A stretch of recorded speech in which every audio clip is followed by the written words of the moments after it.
Well, welcome to the Botanical Medicine Study course with me, your host and instructor for the online Botanical Medicine class, Stephanie Georgiev. Thank you so much for spending your valuable time with me.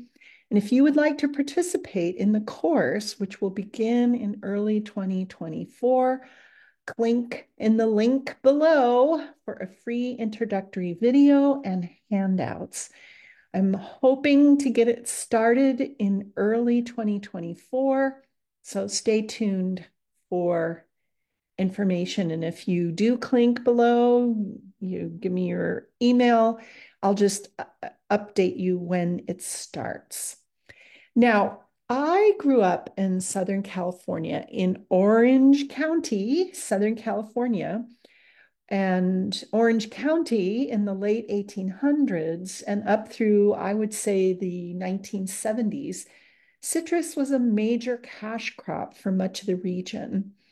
When I was practicing in medicine in Redlands, California, which is part of what is called the Inland Empire, this area was where all the citrus growers and rich people from the East Coast would come to winter. Us moderns are not as aware as we used to be in terms of seasons, as one can get whatever one wants any time of year thanks to airplanes and hydroponics. But in any case, winter is traditionally citrus season. So the next in the Botanical Medicine Study course citrus series is mandarin. And this lovely plant and fruit is also known as a tangerine.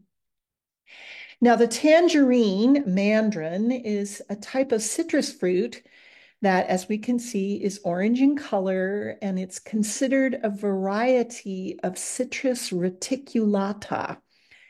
And it's also called mandarin orange. And the name of the tree can also be Citrus tangerina. Now, sometimes these trees produce something called a pomelo, which I consider a very large tangerine, but that's just me. That's not botanically meaningful at all.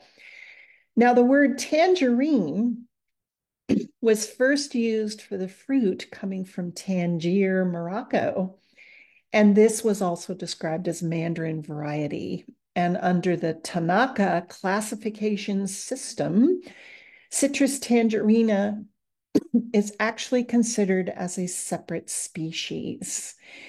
Now, tangerines are small and a little smaller and less rounded than oranges, and the taste is less sour than an orange and much sweeter and stronger. And I can tell you at the time of the recording and also posting here in southwestern Bulgaria, we're getting lots of these mandarins from neighboring Macedonia and Albania and Greece. And oh my gosh, these things are just absolutely delicious. And if you're like me, after a nice meal, you just want something sweet. And a tangerine is the best thing possible to eat. Hardly any calories, no fat, really good for you, and a wonderful way to end a meal. Now, a ripe tangerine is firm and slightly soft. It's got a pebbly skin. The peel is thin, and that white stuff that surrounds an orange or a lemon, some forms of lemon and definitely grapefruit, that's called a mesocarp. That tends to be really bitter. In other citrus fruits, well, there's hardly any of that in the tangerine. That's why they're so fun to eat and so delicious. Now, peak tangerine season lasts from autumn through spring, and it's usually citrus season is pretty much December through April. But I can tell you here and in other places I lived in Albania for several years, and where I lived was actually the largest tangerine producing region, and we certainly enjoyed those, I would say, from November through April. Now, tangerines are most commonly peeled and eaten by hand. It's not really a citrus fruit you need to slice. It's very easy to peel. The peel comes right off. And you can also use the fresh fruit in salads. I remember some wonderful restaurant in Los Angeles used to have this, it was an Asian fusion restaurant, and they had a spinach salad with water chestnuts and tangerines. It was really good. So I try and recreate that when possible. Now, the peel, it can be used dried or the zest in baking and drinks, fresh tangerine juice and fresh or frozen juice concentrate. Those are much more available in the United States. I've seen fresh tangerine juice here in the Balkans, but I've never really found frozen juice concentrate here, but that's just me. Now, tangerines are a nutritional powerhouse. Um, and this is by basically by eating the fruit inside. It's about 85% water. It's made up with carbohydrates, just a teensy bit of fat and protein, but it's really known for its high amounts of vitamin C and antioxidants. And so anything that antioxidants and vitamin C does, it's good for you. That's what tangerines will do for you. So it means it's good for your skin, it's good for your heart, it's good for your immune system. And it's also interesting, tangerines also have B vitamins, thiamine, folate, and they also have potassium, calcium, magnesium, and a touch of iron. So it's just a really good thing to eat. I really enjoy them, and they're just so cute. They're really fun to eat and quite delicious and very, very nutritious, as you can see. Now, the medicinal aspect of mandarin or tangerine is really in the peel as a form of the essential oil. And it's mostly used in aromatherapy. Now, mandarin tangerine essential oil is used as flavorings in some types of body products, and particularly in some forms of perfumery, but it's mostly used in aromatherapy. It's delicious. You can get a little bottle of tangerine essential oil, which is very reasonably priced, and you can just put a drop in anything you think would taste wonderful with tangerine flavor. And it's really good in drinks, tea, lemonade, but it's also good for enhancing the immune system. And it's a wonderful mood enhancer. It's energizing, but it also helps to calm and focus overactive minds. And there's been some really interesting research using tangerine oil, mandarin oil, essential oil in aromatic diffusers in classrooms, particularly with children, just regular kids that are kind of squirrely in general, but especially children with attention deficit disorder.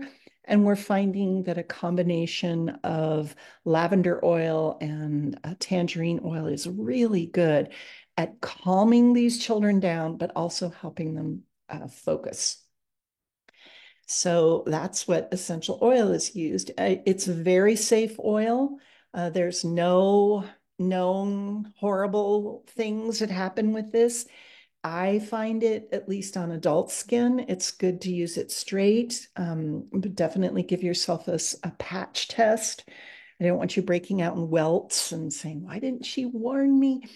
Um, but you can always put a drop in like a teaspoon of carrier oil, like almond oil or grapeseed oil, and you can use it that way. It's really a delightful oil to use all sorts of ways.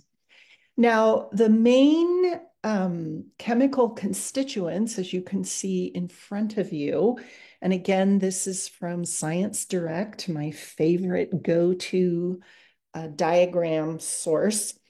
And one of the main contents of tangerine mandarin essential oil is limonene. And this is the magic substance that simultaneously uplifts the mood and also calms. And this is a cyclic monoterpene. Those of you who've taken biochem, you know what I'm talking about. And the cyclic monoterpenes are found mostly in citrus peels of all kinds.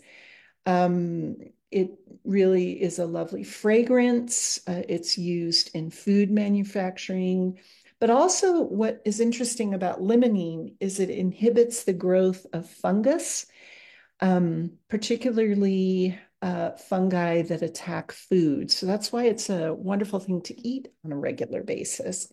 And basically through teas made out of the peels. Um, it is very much boosts immune function. That's what the limonene does.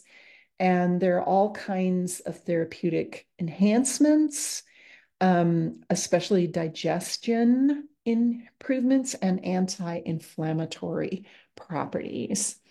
Now, for those of you who have been watching me for a while or listening for a while, um, I like to look at many different types of herbal medicine, and I'm educated as an acupuncturist, so I got to learn this incredible paradigm for medicinal herbalism, and we'll certainly cover that in the botanical medicine study course.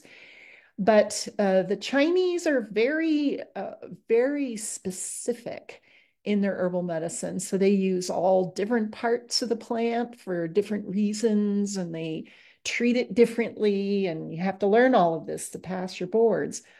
But the one Chinese herb that uses the mandarin, the Citrus reticulata, is something called Chen Pi. And you obviously can get this at Chinese herbal stores. It's put in a lot of different formulas.